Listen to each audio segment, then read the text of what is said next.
ঈদের আগে রাজধানীর বিভিন্ন এলাকাগুলোর বুথগুলোতে দেখা গেছে টাকার সংকট। বুথে টাকা না থাকা, আবার কোথাও কোথাও লেনদেন রাখা হয়েছে সীমিত। এতে ভোগান্তিতে পড়েছেন সাধারণ গ্রাহকরা।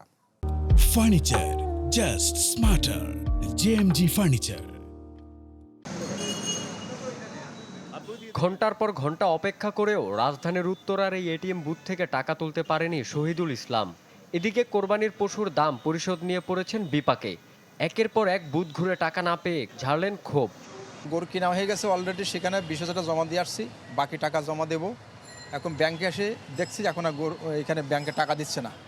এখন আমরা জানি জসীমউদ্দিন ব্রাঞ্চ ডাচ বাংলা খুব বড় একটা সার্ভিস।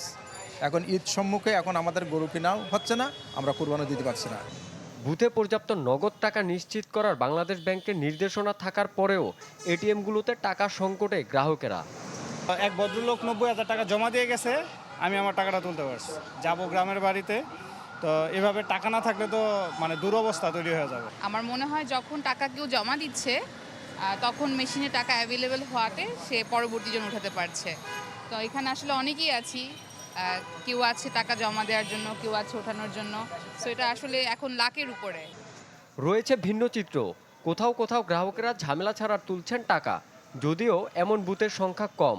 তবে বেশিরভাগ বুথের সামনে গ্রাহকের দীর্ঘ লাইন দেখা যায়।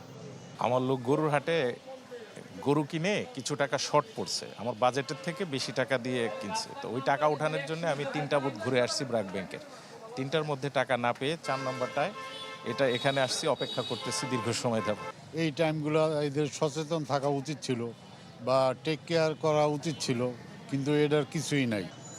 আরও 4 দিন পর খুলবে ব্যাংক, তাই এই সময়ে বুথগুলোতে নগদ টাকা সরবরাহ না বাড়ালে গ্রাহকের ভোগান্তি আরও বাড়বে বলে মনে করছেন তারা। রনক মাহমুদ সৌরভ, চ্যানেল 24, ঢাকা।